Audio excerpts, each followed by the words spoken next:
پچھلے دنوں ایک 22 سالہ بچہ نے 55 منٹ مجھے فون پہ صرف ماں بہن کی گالی نہیں دی، باقی سب کچھ کیا، اور میں 55 منٹ سنتا رہا۔ ایک ہفتہ میرے سر کا درد نہیں گیا۔ 55 منٹ، اور 22 سال کا ان پڑھ نوجوان وہ بکواس کرتا گیا، اور میں 55 منٹ میں سنتا ہی رہا۔ ہر تھوڑی دیر بعد میں کہتا بیٹا کو ٹھنڈے تو ہو جاؤ، کوئی ہنس کے تو دکھا دو، کوئی آؤ، کوئی پیار محبت کی بات بھی کر لیں۔ آخر میں جا کر کہنے لگا ایک بات ہے کہ آپ کا صبر بہت بڑا ہے، آپ نے مجھے بہت برداشت کیا۔ دعوت دینے میں داعی ذلیل ہوتا ہے، جس کو دعوت دی جا رہی وہ اس کو ہم احترام دیتے ہیں، عزت دیتے ہیں۔ شرابی آ رہا ہے ہم عزت دے رہے ہیں، جواری آ رہا ہے، زانی آ رہا ہے، سود خور آ رہا ہے، تشریف لائی بیٹھ جائیے۔ تو تیسری بات یہ چاہتا ہوں کہ آپ کا تبلیغ میں جانے کا جو جذبہ ہے وہ نبیوں والا ہو۔ یہ بات کے جذبے بنے ہیں، پڑھنے بیٹھ جاؤں، کتاب لکھوں، کوئی کہیں ممبر پہ بیٹھ جاؤں، کہیں خطابت پہ بیٹھ جاؤں، کہیں درس قرآن مل جائے، کہیں دارالافتاء مل جائے، یا کسی شیخ کا مرید ہو جاؤں تو مجھے خلافت مل جائے اور میری پیری مریدی بھی چل جائے۔ یہ بہت بات کے جذبے ہیں۔ میرے نبی اور صحابہ تھا کبھی عرش پر، کبھی فرش پر، کبھی ان کے در، کبھی در بدر، غم عاشقی تیرا شکریہ میں کہاں کہاں سے گزر گیا۔ کہیں راستوں میں تنہا، کہیں ہوں ورود صحرا، میں جنوں کا ہم سفر ہوں، میرا کوئی گھر نہیں ہے۔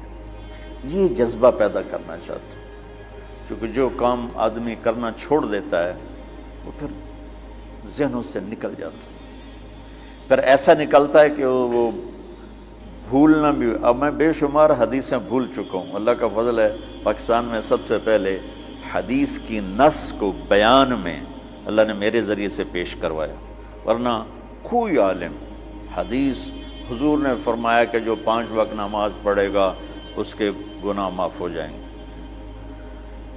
اس طرح تو بیان ہوتی تھی، لیکن اس کو اس کی نص کے ساتھ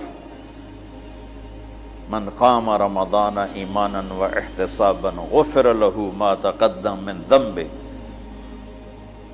اور یہ میں نے نا، یہ ہے بات 82 میرا بیان تھا لاہور مرکز میں فجر کے بعد، تو اس کے بعد میں بیٹھا ہوا تھا تو دو بالکل نہیں وہاں نہیں، ادھر مترا والی میں اجتماع تھا، تو میرا بیان ہوا عصر کے بعد، مغرب کے بعد مولانا نظر الرحمان صاحب، تو میں مسجد میں بیٹھا تھا تو دو بالکل ان پڑھ بوڑھے آپس میں تبصرہ کر رہے ہیں، پنجابی تھے، یار وہ مولوی بچہ جو ہے یہ تو حدیثاں ہی پڑھی گیا، وہ اتنا اثر لے رہے تھے اس کی، قرآن ہی پڑھی گیا، حدیثاں ہی پڑھی گیا۔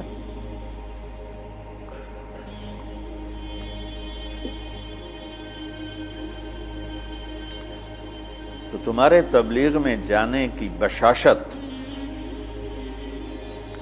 وہ اس کا سبب نص قرآن ہو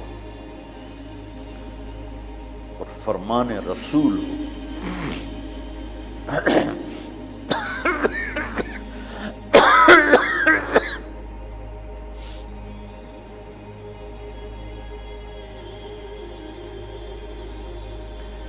تو اس لیے میں نے یہ مدارس بنائے کہ اللہ میرے ذریعے سے ایک ایسی نسل تیار کر دے میرے دنیا سے جانے سے پہلے جن کو علم میں رسوخ ہو، علم ذوق، علم و باج کرے فقیری، کافر مرے دیوانہ ہو، سہ وریاں کرے عبادت کلو اللہ تو رہے بیگانہ ہو۔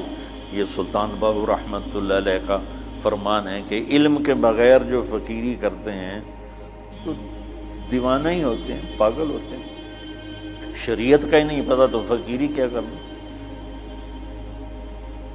ہمارا ایک دوست تھا، جب ہم لاہور پڑھتے تھے تو گدی نشین کے نا فیملی سے تھا، تو جب اس کے پاس پیسے ختم ہوتے وہ ایک مریدوں میں چکر لگا کے پیسے اکٹھے کر کے آ جاتا تھا۔ اب ہم تو باپ کے پیسوں کا انتظار کرتے تھے، وہ مریدوں سے لے کے آ جاتا تھا۔ تو کہنے لگا ایک جگہ میں گیا تو کہا ہمارے جو ہوتے تھے نا چیلے، وہ بڑے ٹرینڈ ہوتے تھے، یعنی ہمارا تصور بٹھانے کے لیے۔ تو کہا میں ایک جگہ گیا تو ایک مرید اپنے بچے کے ساتھ ہے، تو وہ بچہ کہتا ابا یہ پیر دی تا داڑھی کوئی نہیں۔ تو میرا جو چیلا بیٹھا تھا کہا ہوئے چکا، پیران دی اندر داڑھی اندر۔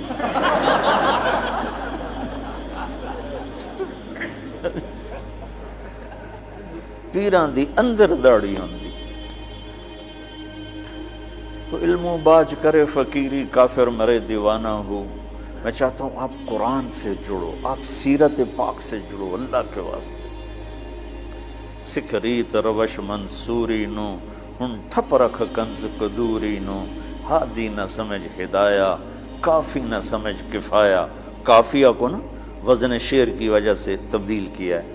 کافی نہ سمجھ کفایہ، کر پرز شرع وقایا۔ ایو دل قرآن کتاب ہے۔ قرآن سے جڑو، سیرت پاک سے جڑو، براہ راست اس سے اثر لو۔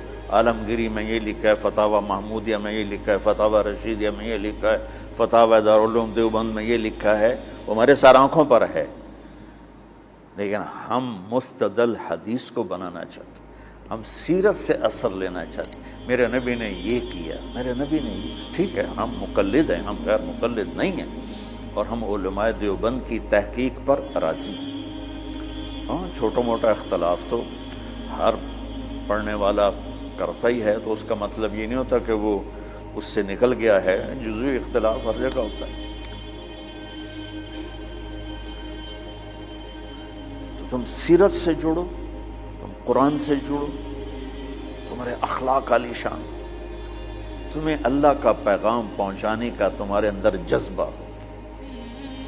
یہ تین چیزوں پر میں نے ان مدارس کی بنیاد رکھی۔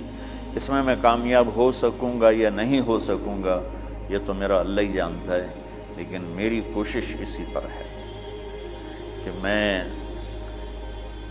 چونکہ ہماری نسل جو آج مدارس سے تیار ہو رہی ہے وہ انتہائی منفی ذہن کی تیار ہو رہی ہے، اور ایک بچہ معصوم ذہن کے ساتھ آتا ہے اور 11 سال 15 سال کے بعد جس بھی مکتب فکر سے وہ نکلتا ہے وہ باقی سب کی نفرت لے کے نکلتا، اس کے دل میں کسی کے لیے محبت اور ہمدردی نہیں ہوتی۔ اور یہ کتنی نادانی کی بات کہ اگر میں اپنے آپ کو اہل حق میں سے سمجھتا ہوں تو میرے ذمہ ہے کہ میں ان کی ہمدردی اور محبت میرے اندر اتری ہوئی جن کو میں اس راستے سے ہٹانا چاہتا ہوں،